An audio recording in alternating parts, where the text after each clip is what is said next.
Hello students, welcome back to the channel. Today we'll start a new topic of chapter 3, that is concept of national income and domestic income.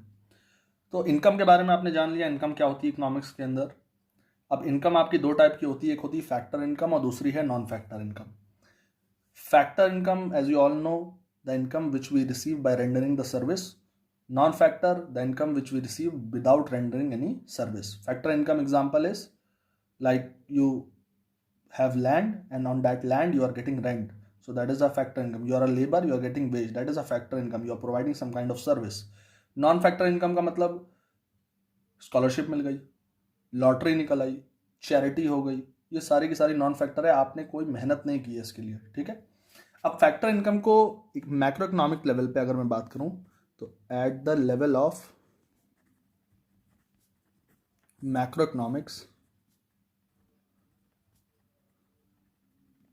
यानी पूरी economy के level पे, whole economy पे, तो इसको दो तरीके से मेजर किया जाता है। एक तो हम मेजर करते हैं इसको नेशनल लेवल पे और दूसरा हम इसको मेजर करते हैं डोमेस्टिक लेवल पे। अभी फिलहाल के लिए आप जान लीजिए, नेशनल लेवल मतलब पूरे नेशन की बात हो रही है, डोमेस्टिक मतलब विद इन द कंट्री की बात हो रही है, ठीक है। अब नेशनल लेवल पे जब हम मेजर करते हैं तो इसका नाम बन जाता है नेशनल इनकम और इसका नाम बन जाता है डोमेस्टिक इनकम। अब नेशनल इनकम की बेसिक डेफिनेशन क्या होती है, I will explain you. It is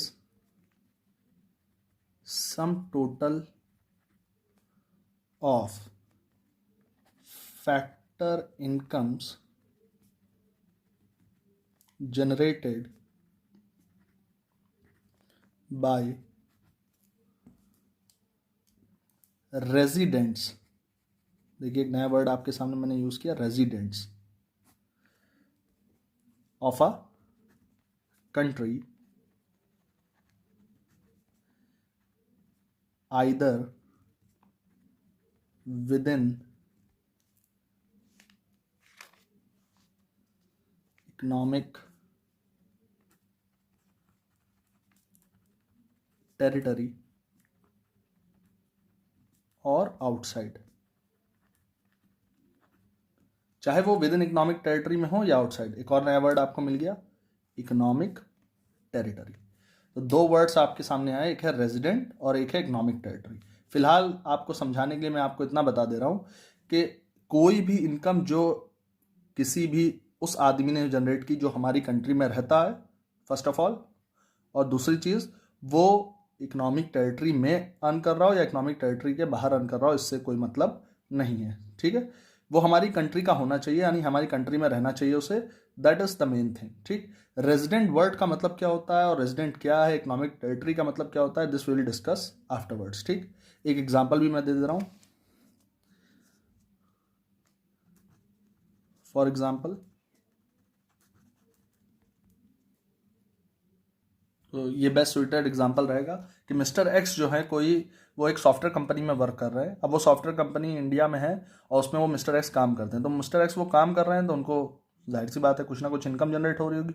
अब वो जो इनकम है that will be the part of your national income. जब भी हम नेशनल इनकम टोटल करेंगे तो मिस्टर एक्स जैसे जितने भी लोग इकोनॉमी के अंदर काम कर रहे हैं उन सब की फैक्टर इनकम, जो भी सर्विस किसी भी फॉर्म में प्रोवाइड कर रहे हैं, किसी भी फैक्टर ऑफ प्रोडक्शन के फॉर्म में प्रोवाइड कर रहे हैं, वो सारे के सारे नेशनल इनकम में ऐड होंगे। Simple, okay. Now this is about the national income. Next I am going to talk about domestic income. Let's सी।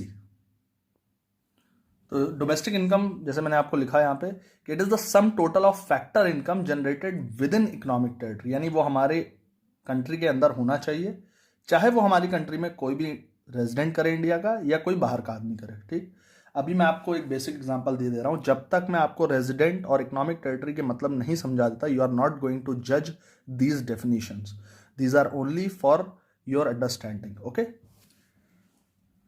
मान लेते हैं जो मिस्टर एक्स थे ये इंडिया के रेजिडेंट ही नहीं थे, ये यूएसए के थे, ठीक है। तो अब जो इनकी इनकम जो कमाई जाएगी, मिस्टर एक्स जो कमाएंगे, वो एज अ रेजिडेंट नहीं, वो यहाँ इंडिया में जॉब कर रहे हैं, यूएस के रहने वाले हैं और काम कहाँ कर रहे हैं, यहाँ इंडिया में आके, ठीक।